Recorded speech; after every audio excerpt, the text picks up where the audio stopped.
The wedding coordinator found me in the bridal suite 40 minutes before the ceremony. Her face arranged into the specific careful blankness people use right before they deliver news they know will break something. And she told me my fiancé wasn't in the groom's suite, wasn't in the parking lot, wasn't answering his phone, and that his best man had just driven off without explanation in the middle of final photos. I stood there in a wedding dress I'd altered twice, in a restored barn venue outside Asheville, North Carolina, surrounded by 200 people who had flown in to watch me marry a man named Holt, and understood, somewhere in the pit of my stomach before I understood it anywhere else, that I was about to be left at my own wedding. My name is Coraline Adiemi, and I am, or was, at the time all of this happened, 34 years old. A labor and delivery nurse who had spent the better part of 2 years planning a wedding I paid for almost entirely myself, since Holt's finances, he'd always told me, were tied up in a consulting business he was building. I met Holt 4 years earlier at a mutual friend's barbecue, and I fell for him the way I imagine most people fall for men like Holt gradually. Then all at once, charmed by a confidence and warmth that made me feel, for the first time in years of a fairly guarded dating life, like I'd finally found someone worth the risk of fully opening up to. What made the humiliation so hard to explain afterward was that Holt had not seemed like a reckless man from a distance. He remembered nurses' names when he visited me at work, brought my father coffee without being asked, and once spent an entire Saturday helping my mother repaint a guest room during a visit to Houston. He was attentive in the small, convincing ways that make suspicion feel ungenerous. When he said his company was in an awkward growth stage, I believed him because ambitious people do sometimes live in that tense place between appearances and cash flow. When he asked if I could front a deposit until an invoice cleared, I heard a temporary problem, not a pattern. That was the genius of his deception. It did not arrive as one obvious lie. It arrived as dozens of little requests wrapped in charm and future tense. I did not learn what actually happened that day until nearly 3 hours after the ceremony was supposed to start, once my sister, Delphine, managed to reach Holt's best man, a man named Ambrose Whitfield, who broke down almost immediately and told her the truth he'd clearly been dreading having to say out loud. Holt was not coming. Holt was, in fact, already married, having gotten married in a private courthouse ceremony 4 days earlier to a woman named Persimmon Holloway, and heiress to a regional hotel chain fortune whose family, Ambrose said, had paid off nearly $400,000 in gambling and business debts Holt had been quietly drowning in for over a year. Debts he had never once mentioned to me, despite 2 years of engagement and countless conversations about our shared financial future together.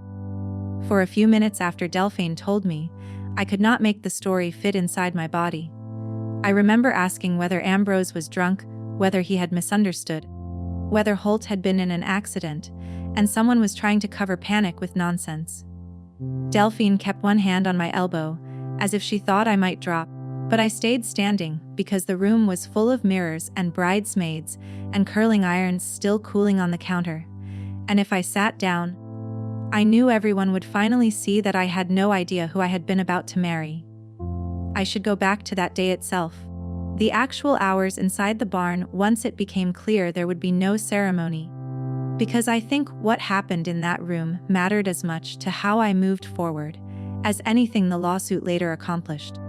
200 people sat in white folding chairs, facing an arch covered in eucalyptus. I'd spent a full weekend wiring together myself. And I remember standing at the side entrance in my dress, watching my father's face as my sister whispered the truth to him, watching it move through disbelief into a controlled, furious stillness I had rarely seen from him in 34 years. He was the one who eventually walked out and told the assembled guests, in a steady voice that cracked only once, that the wedding would not be happening, and that everyone was welcome to stay and eat the dinner I'd already paid for, because no one in that room deserved to go home hungry over Holt cowardice. People stayed. That detail still moves me months, and then years later, nearly 150 guests stayed at that barn for hours, eating a wedding dinner that had become, without anyone planning it, something closer to a wake for a relationship instead of a celebration of one. And by the end of the night, several of them, including cousins I barely knew, had quietly organized among themselves to cover the cost of the band, staying an extra 2 hours, so I would have music and dancing, and something resembling joy on a night that had every right to be only grief. I did not dance at first. I sat at the head table with my bouquet lying beside my plate, still wrapped in ribbon, and watched my college roommate lead a line dance with my aunties, as if sheer stubbornness could change the meaning of the room. Then my father held out his hand. He did not say anything sentimental. He only said, "Come on, Cora. One song." So I stood up in the dress Holt never saw. And my father and I moved slowly under the string lights, while people looked away just enough to give me privacy, and stayed close enough to keep me from feeling abandoned again. My mother, a daze, flew in from Houston the next morning and stayed with me for 3 weeks, longer than she had stayed anywhere since my childhood, sleeping on an air mattress in my living room and handling the logistics I couldn't face myself. Canceling the honeymoon, contacting vendors about partial refunds, fielding the flood of concerned calls and messages from guests who'd flown in from as far as Seattle only to fly home a day later without a wedding to show for it. I don't think I properly thanked her, in the moment, for how completely she set aside her own life to manage mine, and I've tried, in the years since, to make sure she knows how much that specific kind of quiet, unglamorous love mattered. Delphine, my sister, became the person I called most in those first raw weeks. More than my mother even, since Delphine had been the one to actually reach Ambrose and hear the truth first. And something about that shared moment of discovery bonded us, in a way I don't think either of us fully anticipated. She took 2 weeks off her own job to stay near me, driving me to the initial meeting with Wilhelmina, sitting quietly in the waiting room during that first consultation because I hadn't yet been ready to walk in alone. Delphine also kept, without my asking, a running list of every guest who reached out with kind words in those early days, a small notebook she eventually gave me almost a year later, telling me she'd wanted me to have proof, whenever I needed it, of exactly how many people had shown up for me even on the worst day of my life. That notebook became important later, when embarrassment tried to rewrite the wedding as a public failure instead of a public rescue. Shame is an efficient editor. It cuts out the cousin who pressed gas money into my hand before leaving, the hospital friend who boxed leftovers from my freezer, the venue staff who quietly packed every centerpiece so my mother would not have to touch them. Delphine's list put those details back where they belong. It reminded me that Holt had created the wound, but he did not get to define the whole day. I did not chase Holt down that day, did not call him screaming, did not do any of the things 200 wedding guests standing in stunned silence in a barn probably expected me to do. I want to explain why, because I think it matters. Something in me, even in that first hour of raw devastation, understood that Holt Ferris had just handed me, without meaning to, an enormous amount of information about exactly who he was, and that the smartest thing I could do with that information was not scream it into a phone he wasn't answering, but start quietly documenting everything before shock faded into a version of grief that made careful thinking harder. The weeks that followed were the strangest of my life, split between the ordinary work of grieving a canceled wedding, the unraveling of a 4-year relationship, and a growing, methodical anger that pushed me toward understanding exactly how thoroughly I'd been deceived. I started with the money. I had paid for the venue deposit, the catering, my dress, the florist, and half of nearly everything else out of my own savings, a total that, once I sat down and actually added every receipt, came to just over $61,000, money Holt had repeatedly told me he'd reimburse once the consulting business picked up. A promise I had, in hindsight, been remarkably patient about for someone who should have asked harder questions much sooner. The receipts were almost worse than the photographs. There was the invoice for the photographer, whose second shooter had captured an empty groom's suit. There were payments for salmon, short ribs, signature cocktails, late-night biscuits, shuttle vans, hotel welcome bags, and the calligrapher who had written Holt's name beside mine 200 times in dark green ink. Each line item was proof that I had been planning a marriage while he was arranging an exit. I did not feel foolish because I had loved him. I felt foolish because he had let my competence, my savings, and my optimism become tools he could use. I hired an attorney, a sharp, unsentimental woman named Wilhelmina Castellano, who specialized in fraud and breach of promise cases. A legal category I hadn't even known existed until my sister found her through a friend of a friend. Wilhelmina's first move was to help me understand what I actually needed to prove. Not simply that Holt had left me at the altar, which was heartbreaking but not, on its own, actionable, but that he had done so while actively deceiving me about his finances and his relationship with Persimmon Holloway in ways that had induced me to spend money I would never have spent had I known the truth. Wilhelmina brought in a financial investigator, a meticulous man named Percival Osund, to trace exactly when Holt's relationship with Persimmon Holloway had actually begun, since Holt's timeline, delivered secondhand through Ambrose's panicked confession, was vague on the specifics, and I suspected, correctly as it turned out, that it stretched back much further than the "we reconnected recently" framing Ambrose had implied.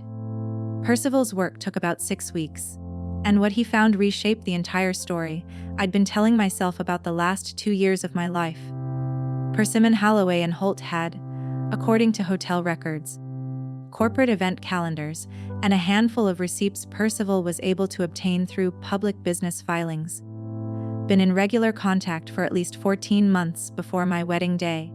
Dating back to a consulting contract Holt's struggling business had picked up with one of Persimmon's family's hotel properties, a contract that, on paper, looked like an ordinary business relationship, and, in practice, had apparently developed into something considerably more than that.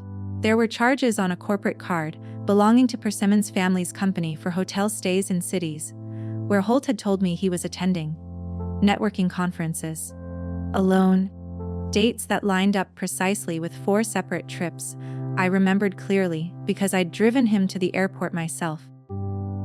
The debts were the other half of the picture, and they were worse than Ambrose's panicked estimate. Percival's financial trace showed Holt had accumulated close to $430,000 in debt over 3 years, a combination of failed investments in his consulting business, credit card debt from a lifestyle that had always seemed slightly too comfortable for his stated income, and, most damning, a significant chunk lost to online sports betting, a habit he had never once mentioned to me, despite our repeated conversations about combining finances after the wedding.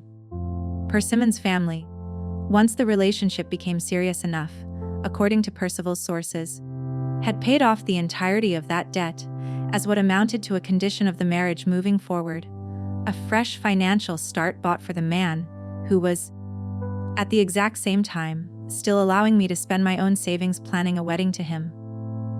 I want to pause on the sports betting detail because it was, oddly, the piece that unlocked the most understanding for me, more than the affair itself.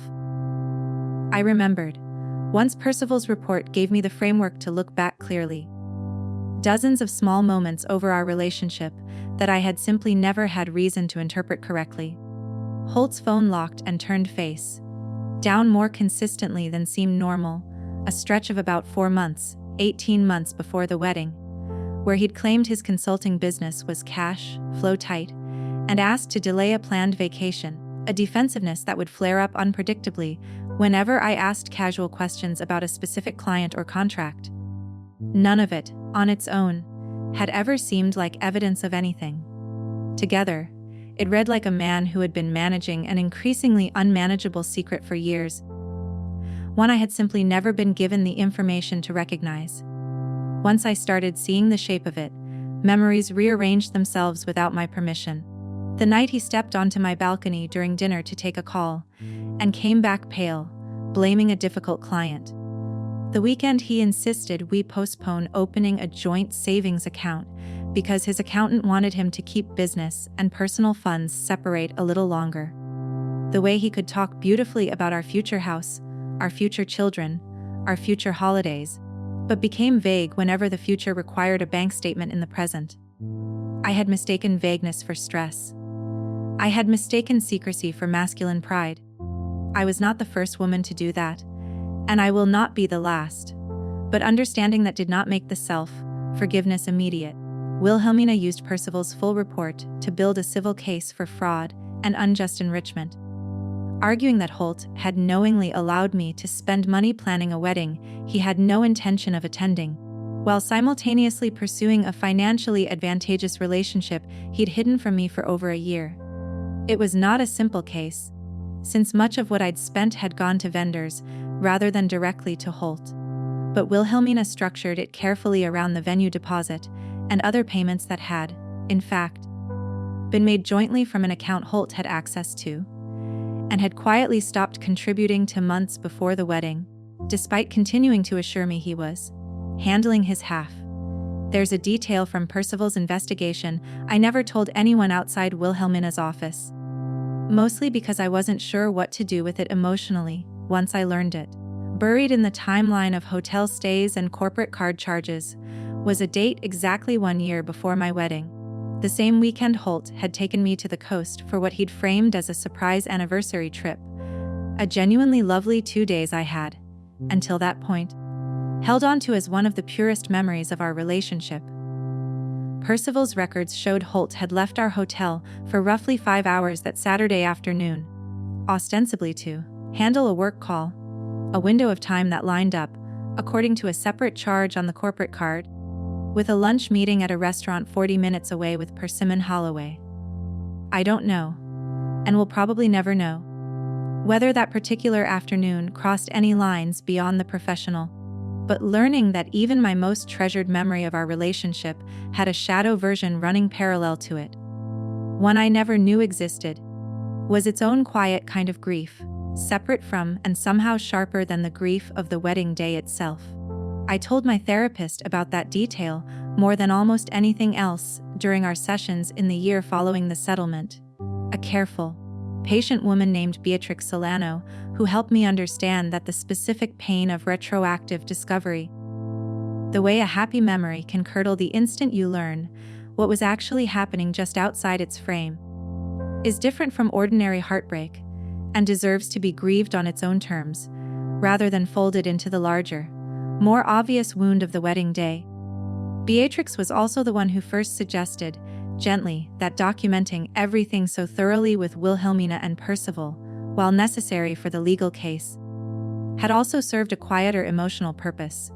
For me, replacing the unbearable uncertainty of not knowing exactly what happened with the more bearable, if still painful, clarity of knowing precisely and completely. I confronted Holt exactly once, in person, roughly 2 months after the wedding day.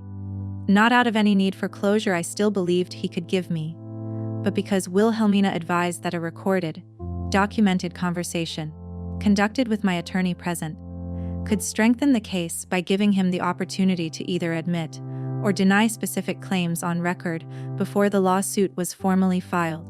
We met in Wilhelmina's conference room, sterile and neutral, and I watched Holt Ferris, a man I had once planned to spend my life with, try 3 different versions of an explanation before settling on the one he apparently found least damning: that he had panicked, that Persimmon's family's offer to clear his debts had felt like his only way out of a financial hole he was too ashamed to admit to me, and that he had meant to tell me, right up until the morning of the wedding, when he simply couldn't make himself do it. He cried during that meeting, which might have moved me once. He kept pressing his thumb and forefinger into his eyes, as if tears were evidence on his behalf, and he said my name in the soft voice he used to use when apologizing for being late. Wilhelmina barely blinked. She asked dates, amounts, names, and whether he had known, while accepting my payments toward the wedding, that Persimmon's family had already discussed clearing his debts. Holt looked at the table for so long that the silence answered before he did. I did not find that explanation as devastating as I expected to.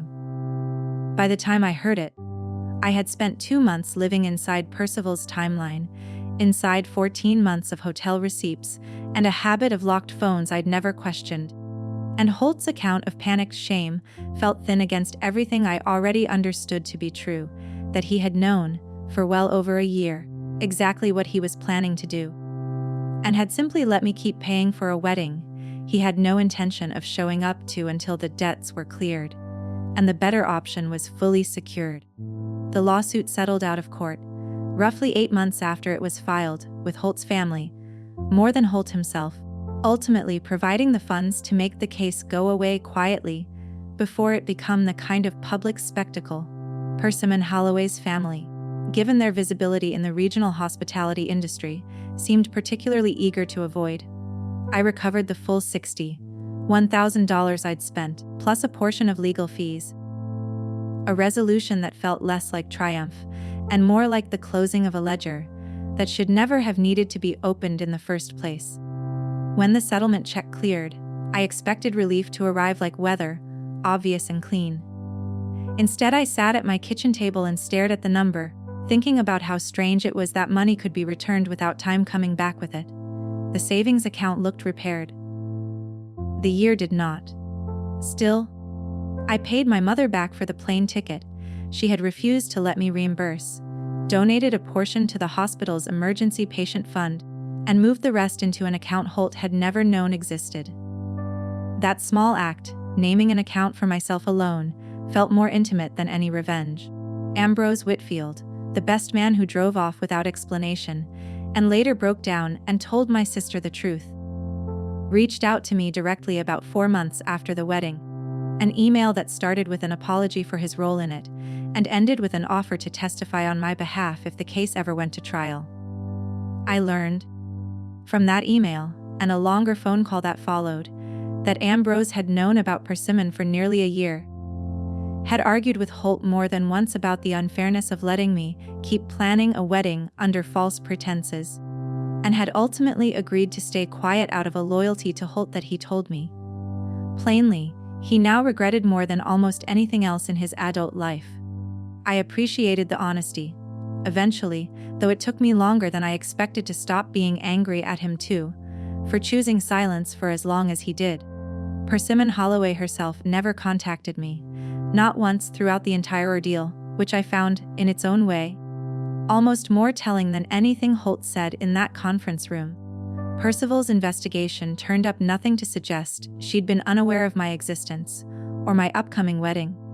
Hotel and event staff Percival interviewed described her as fully aware of Holt's engagement throughout their entire 14-month relationship, apparently unbothered by it in a way that suggested either genuine indifference to the harm involved or a family accustomed enough to getting what it wanted that my wedding simply didn't register as an obstacle worth acknowledging. My work at the hospital became, unexpectedly, one of the steadiest anchors during those months.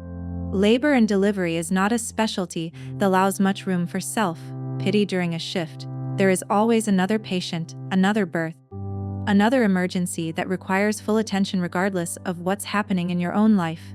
And I found, more than once, that walking into that unit and losing myself entirely in someone else's most vulnerable, urgent moment did more for me some days than any amount of processing at home ever could.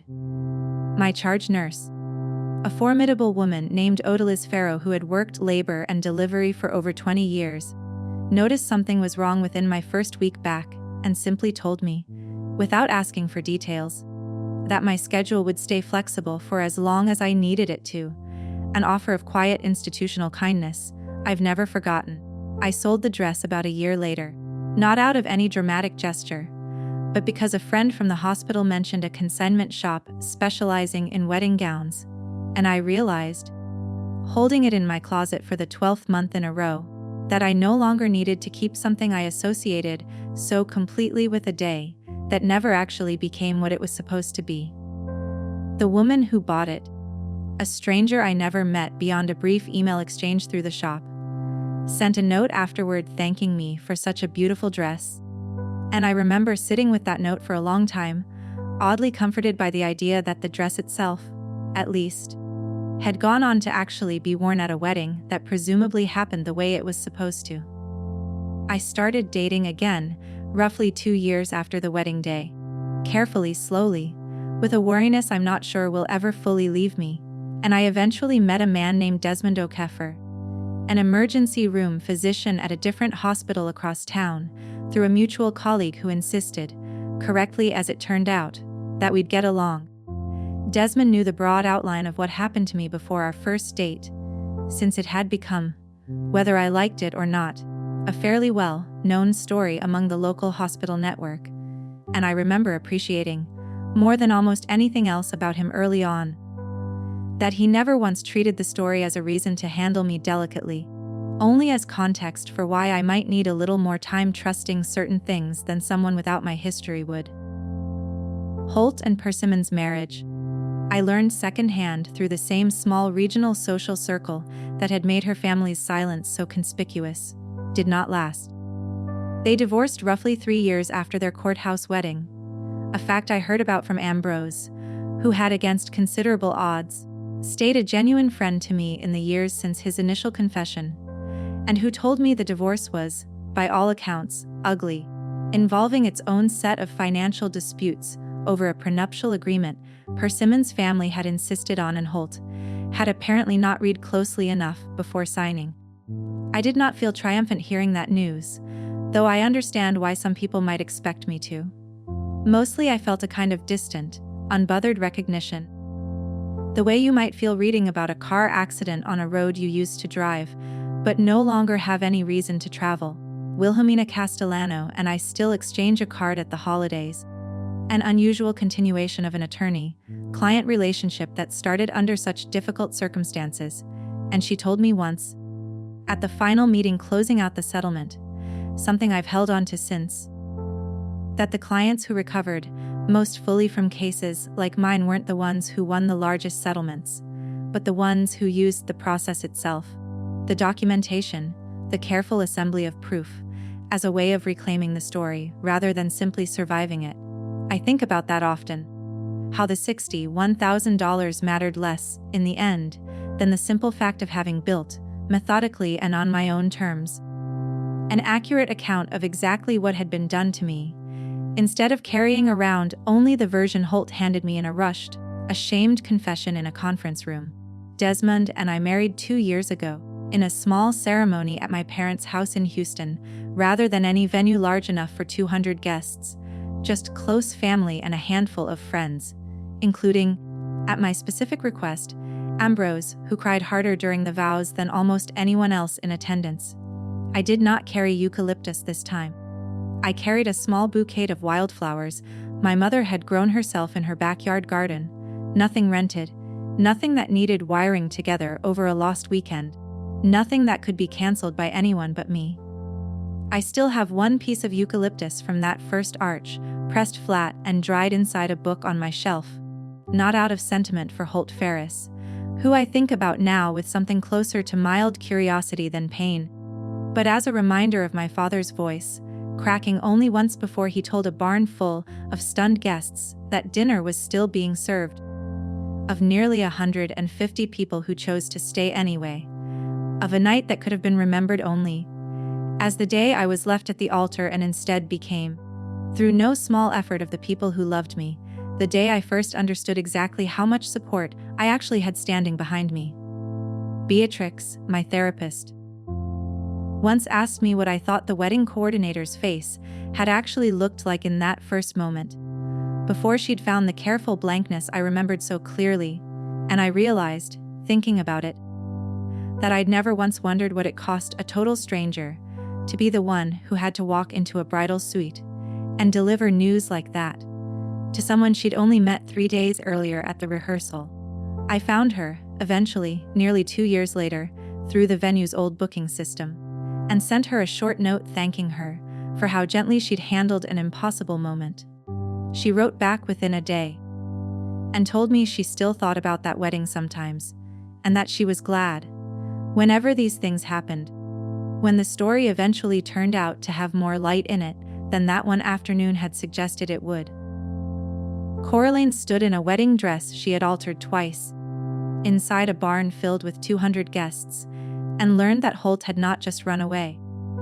He had married Persimmon Holloway 4 days earlier, after her family paid off the gambling and business debts he had hidden while Coraline spent more than $61,000 building a future he had already abandoned. What stayed with me most was not only the betrayal, but the way her family and friends refused to let that day belong entirely to him. Her father served the dinner. Delphine gathered proof of everyone who showed up, and Coraline eventually reclaimed the truth through the lawsuit and through her own healing. What would you have done in Coraline's place, especially after discovering the debt, the courthouse wedding, and the months of lies behind it all? Share this video with someone who enjoys stories about betrayal, resilience, and finding your dignity again after public heartbreak. Thank you for listening all the way to the end, and subscribe for more emotional stories about love, deception, justice, and second chances. Until next time, take care of your heart, and remember that being left behind is not the same as being defeated. If you know someone who needs to hear this, share this video with them. Thank you for being here. Drop a comment, hit subscribe, and I'll see you in the next one.